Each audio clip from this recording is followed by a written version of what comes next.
मैंने कभी सोचा भी नहीं था कि मैं होलिका दहन की शाम पर एक अस्पताल के वेटिंग रूम में बैठी होंगी। मेरी साड़ी पर शैंपेन जैसा चिपचिपा ड्रिंक भीगा हुआ होगा और माथे से खून बह रहा होगा। मगर मैं वहीं थी, अपने वकील को 4 शब्द मैसेज करते हुए, फेज 1 इज कंप्लीट। चलिए शुरू से बताती हूँ। मेरा नाम मीरा अरोड़ा है। मैं 63 साल की हूँ। 3 साल पहले तक मैं वित्तीय सलाहकार थी, अब रिटायर हो चुकी हूँ। मेरे पति अजय को कैंसर था। 5 साल पहले उनका देहांत हो गया।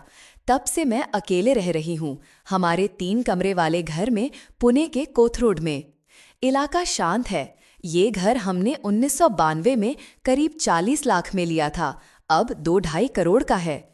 मोहल्ला काफी बदल गया है। हर तरफ युवा कपल, वर्क फ्रॉम होम वाले लोग, हर दूसरे घर पर सोलर पैनल और स्मार्ट डोर बेल। मेरी बेटी रिया 32 साल की है, फार्मा सेल्स में काम करती है, अच्छी कमाई है। उसकी शादी करण से हुई है। 2 बच्चे हैं, आरव 8 साल और सानवी 6 साल। वो लोग हिंजेवाड़ी में रहते हैं। ट्रैफिक ठीक हो तो 1 घंटे की दूरी। एकदम साधारण सा आरामदायक फ्लैट। मैं बच्चों को महीने में 1 बार मिल पाती हूँ, कभी उससे भी कम। होलिका दहन वाली रविवार की सुबह सब कुछ सामान्य ही लगा। रिया ने मंगलवार को फोन करके कंफर्म किया था कि इस बार की फैमिली डिनर मैं ही होस्ट कर रही हूँ। त्योहारों पर मैं ही होस्ट करती हूँ, हमारी परंपरा है। अजय भी यही चाहते। शनिवार को मैंने पूरा दिन रसोई में बिताया। रोजमेरी चिकन की जगह तंदूरी चिकन, भुने हुए गाजर और अजय की पसंद के शहद वाले घर के बने रोल, उनकी हाथ से लिखी रेसिपी से। बच्चों के लिए चॉकलेट के खरगोश तो मैं फिर भी ले आई, उनकी खुशी के लिए। घर में मसालों और गरम रोटियों की खुशबू फैली थी। पुराने आसान समय याद आ रहे थे।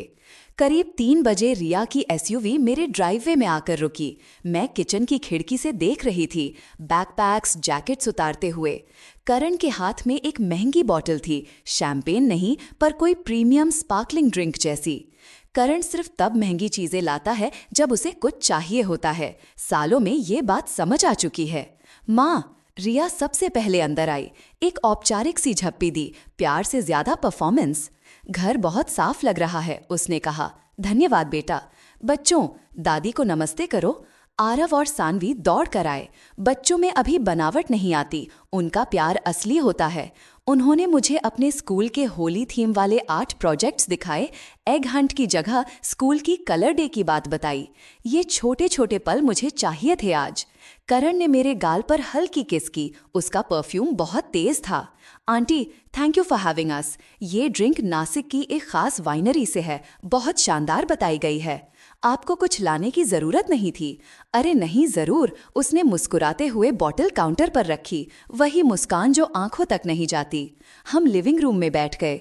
मैंने पहले से डाइनिंग टेबल सजा दी थी, लेकिन रिया बोली, पहले बात कर लेते हैं। मुझे तभी समझ जाना चाहिए था। रिया कभी बात करने के लिए नहीं कहती, वो तो हमेशा फोन पर बिजी रहती है। सेल्स टारगेट्स, ऑफिस ड्रामा, वही सब। आज वो अलग थी, फोकस्ड, गंभीर और हर 2 सेकंड में करण को देख रही थी, जैसे दोनों ने पहले से रिहर्सल किया हो। तो माँ, रिया ने शुरू किया, हम दोनों आपकी स्थिति के बारे में बात कर रहे थे। मेरी स्थिति? हाँ, आप अकेले रहती हैं। इतना बड़ा घर एक इंसान के लिए मुश्किल है। मैं शांत रही। मैं ठीक से संभाल लेती हूँ, घर पूरा मेरा है, खर्च भी ज्यादा नहीं। करण आगे झुका, पर आप उम्र दराज हो रही हैं आंटी, अगर कभी गिर गईं या कुछ हो गया तो किसी को पता भी नहीं चलेगा। मेरे पास फोन है, पड़ोसी भी देखते रहते हैं। रिया और करण ने एक नजर बदली। बिल्कुल कोऑर्डिनेटेड। लो, आ गया असली मुद्दा। हमने सोचा, रिया बोली, करण के माता पिता पिछले महीने रिटायर हुए हैं। उन्होंने नागपुर वाला घर बेच दिया, नई जगह ढूंढ रहे हैं, पर मार्केट बहुत महंगा है। अच्छा है उनके लिए, मैंने कहा। वे बहुत अच्छे लोग हैं माँ, रिया बोली। एक्टिव हैं, फिट हैं। करण की माँ फिजियोथेरेपिस्ट थीं, पापा की एक वुड वर्किंग शॉप थी। मैंने सिर हिलाया, इंतजार किया। करण बोल पड़ा, हम सोच रहे थे आपके पास 2 कमरे खाली पड़े हैं, अगर मेरे माता पिता कुछ महीनों के लिए यहीं शिफ्ट हो जाएं, घर का काम भी हो जाएगा, कंपनी भी रहेगी और सबके लिए आर्थिक रूप से आसान होगा। वो किराया भी देंगे। आप चाहते हैं आपके माता पिता मेरे घर में रहें? इट्स परफेक्ट माँ, रिया की आवाज़ उत्साहित हो गई। आप अकेली नहीं रहेंगी। आंटी कुकिंग, डॉक्टर की विजिट्स में मदद कर लेंगी। अंकल को मरम्मत में महारत है और हम सब करीब रहेंगे। मैंने रिया की ओर देखा। और तुम क्या सोचती हो? मुझे लगता है लॉजिकल है माँ, स्मार्ट है। उनको घर मिल जाएगा, आपको सपोर्ट मिल जाएगा, सब खुश। उसी समय ओवन की बीप हुई। शुक्र है, डिनर रेडी है, मैंने कहा। मैं किचन गई और कुछ सेकंड आंखें बंद कर लीं। सांस लो, शांत रहो। ठीक वही हो रहा था जिसकी मेरे वकील ने भविष्यवाणी की थी। हम महीनों से तैयारी कर रहे थे। 3 महीने पहले मेरे वित्तीय सलाहकार ने कॉल किया। किसी ने मेरे इन्वेस्टमेंट अकाउंट में घुसने की कोशिश की थी। असफल रहे, पर बैंक ने अकाउंट फ्रीज कर दिया। उन्होंने मेरे पर्सनल डिटेल्स यूज किए थे। जन्म तारीख, अजय का मिडिल नेम, मेरी माँ का मायका। डिजिटल ट्रेल रिया के घर के आईपी तक पहुंचता था। मैंने उससे कुछ नहीं कहा। मैं सीधे जसपाल मेहता, अजय की वसीयत संभालने वाले वकील के पास गई। तीखे दिमाग वाला आदमी, बुजुर्गों के वित्तीय शोषण के मामलों के माहिर। मीरा जी, उन्होंने कॉफी पर कहा, ये पैटर्न मैं रोज देखता हूँ। बच्चे इंतजार नहीं कर पाते, विरासत की जल्दी। पहले छोटे सुझाव देते हैं, फिर रहने की अरेंजमेंट बदलवाने की कोशिश करते हैं, फिर फाइनेंस में दखल, और फिर ये सब बढ़ता जाता है। तो मैं क्या करूं? मैंने पूछा। खुद को सुरक्षित कीजिए और सब कुछ रिकॉर्ड कीजिए। अगले 3 महीनों में मेहता साहब ने पूरा प्लान बनवाया। मेरा मानसिक स्वास्थ्य मूल्यांकन, मैं आसानी से पास हो गई। मेरी वसीयत दोबारा बनाई, एयर टाइट। एक लिविंग ट्रस्ट बनाया, कड़े नियमों के साथ। और मेहता साहब का खास idea, living room, dining room और किचन में डिस्क्रीट कैमरे। अगर वो कुछ सोच रहे हैं, उन्होंने कहा, कभी ना कभी फिसलेंगे और आपके पास सबूत होगा। मैंने चिकन चेक किया, परफेक्ट, सुनहरा। डिनर टेबल पर सब सजाया और सबको बुलाया। शुरू में माहौल सामान्य था। बच्चे बोल रहे थे, रिया काम की बातें कर रही थी, करण खाने की तारीफ कर रहा था। सब कुछ एक नकली शांति की तरह। फिर रिया ने फिर से वही बात छेड़ी। तो माँ, आपने सोचा हमारे इन-लॉज बारे में? हाँ, मैंने शांत स्वर में कहा। और मुझे चिंता की कद्र है, पर मुझे घर में और लोग नहीं चाहिए। मुझे मेरी प्राइवेसी पसंद है, मेरी दिनचर्या। रिया का चेहरा उतर गया। हाउसमेट्स, वो फैमिली है माँ। मैं उन्हें जानती तक नहीं, लेकिन आपके पास इतना स्पेस है। वो चिढ़कर बोली, 2 कमरे यूं ही पड़े हैं, फायदा क्या? वो मेरा मामला है। करण आगे झुका। रीजनेबल बनिए आंटी, आप 63 की हैं, अकेली रहती हैं। 70 में क्या होगा, 75 में? जब होगा मैं खुद फैसला कर लूंगी। केयर टेकर रख लूंगी या असिस्टेड लिविंग, मेरी मर्जी से। वो सब बहुत महंगा होता है, रिया चिढ़कर बोली। अजनबी लोगों को घर में रखने से सुरक्षित तो है, मैंने कहा। करण एक बार हंसा, बिना किसी खुशी के। जब फैमिली साथ रह सकती है तो बेकार पैसे क्यों उड़ाएं? क्योंकि ये मेरे पैसे हैं और मेरा घर। एकदम सन्नाटा। सानवी की आंखें फैल गईं। आरव चॉकलेट से खेलता रहा। बच्चों, मैंने धीरे से कहा, तुम दोनों टीवी देखो। वे चले गए, लेकिन उन्होंने सब सुन लिया था। जब वे गए, रिया का असली चेहरा निकल आया। ये अविश्वसनीय है, वो बड़बड़ाई। आपकी सेल्फिशनेस। हम आपकी मदद कर रहे हैं और आप ऐसे बर्ताव कर रही हैं जैसे हम आपकी वसीयत मांग रहे हों। मैंने कहा ना, बस। रिया अचानक खड़ी हो गई, चेहरा लाल, गुस्से से। हम अपने ईएमआई, बच्चों का खर्च, सब में डूब रहे हैं और आप करोड़ों के घर में रानी की तरह बैठी हुई हैं, किले की तरह बचाती हुई। मैं सिर्फ यहाँ रहती हूँ। अकेले? वो चिल्लाई।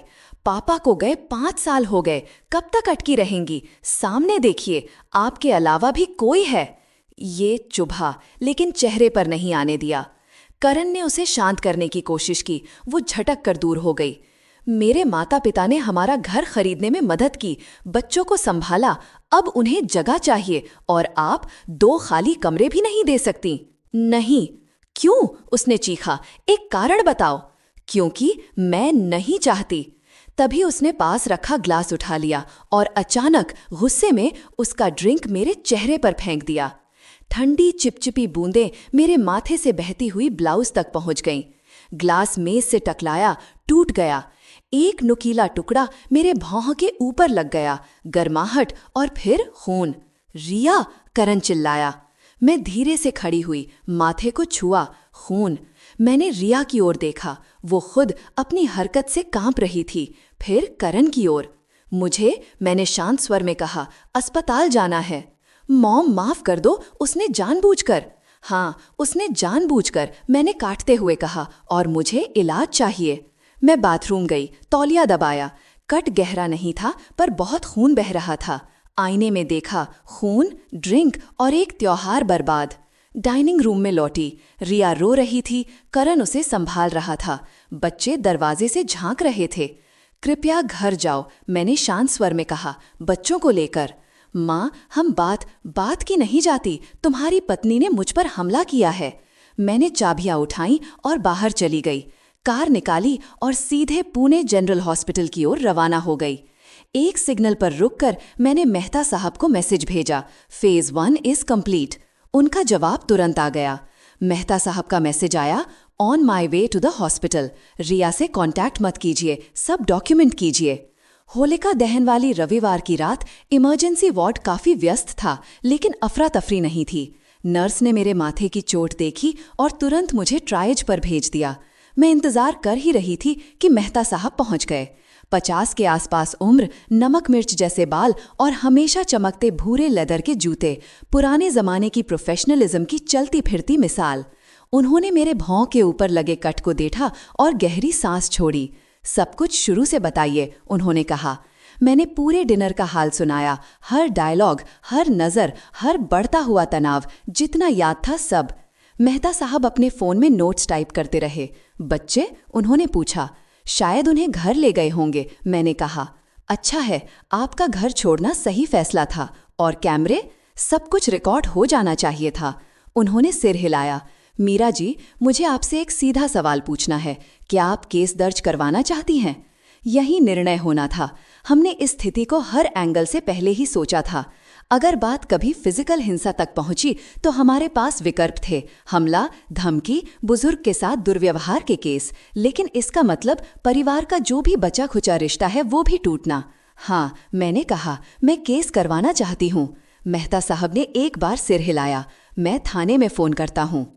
1 घंटे के अंदर 2 पुलिस वाले हॉस्पिटल आए, एक सब इंस्पेक्टर और एक महिला सीनियर ऑफिसर। प्रोफेशनल, शांत, हर बात ध्यान से सुनने वाले। उन्होंने मेरा बयान लिखा, चोट की फोटो ली, मेरे ड्रिंक से भीगे ब्लाउज को सबूत के तौर पर उठाया। फिर पूछा, आपको अपने घर वापस जाने में डर तो नहीं लग रहा? नहीं, मैंने कहा, लेकिन मैं अपने दामाद के खिलाफ प्रोटेक्शन ऑर्डर चाहती हूँ। महिला ऑफिसर ने सिर हिलाया। पहले हम धारा के हिसाब से हमला और चोट का केस दर्ज करेंगे। इस केस में ग्लास और उसका कंटेंट दोनों हथियार माने जा सकते हैं। आपकी उम्र को देखते हुए सीनियर सिटीजन एक्ट के तहत भी बात बन सकती है। Senior citizen act? मैंने दोहराया।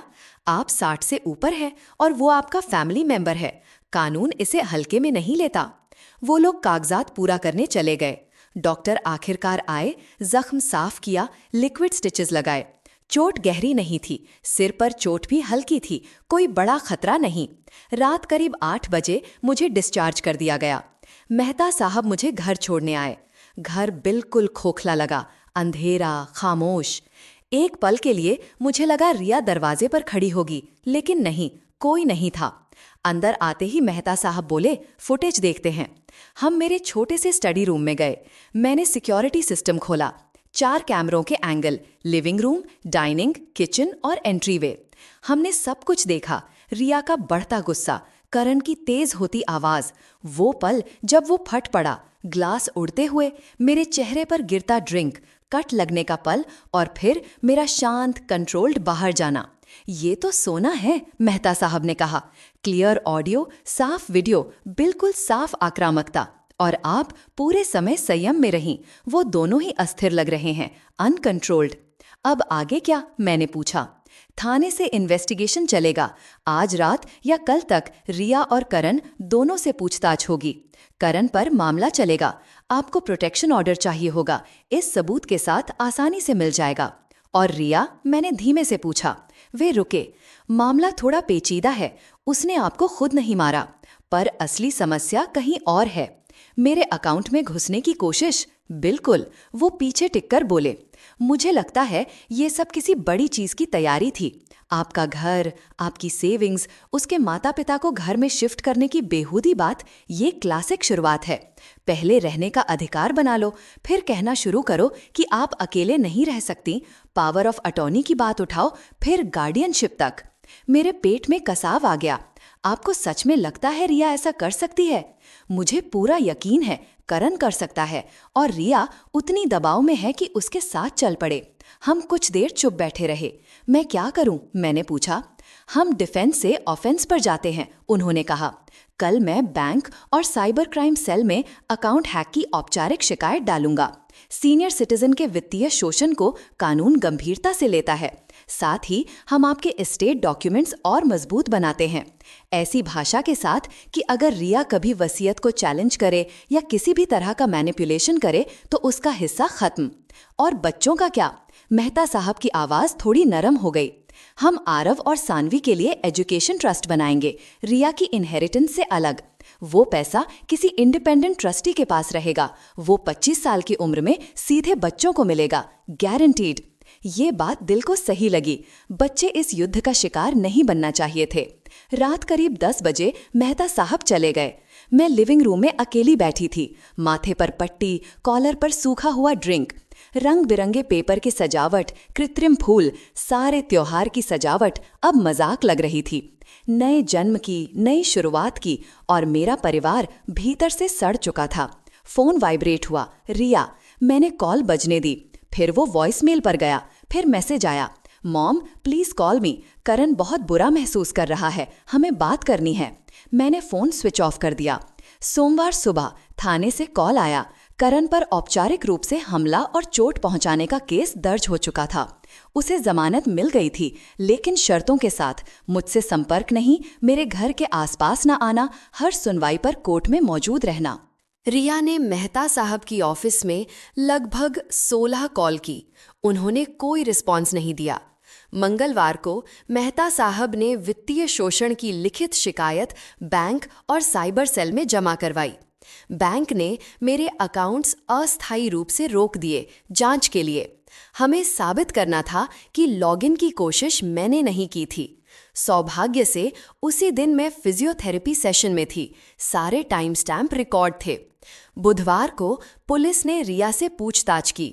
मेहता साहब के एक कॉन्टैक्ट के मुताबिक रिया ने कहा कि करण तो मेरे फाइनेंस केवल चेक कर रहा था, क्योंकि उसे मेरी मानसिक स्थिरता की चिंता थी।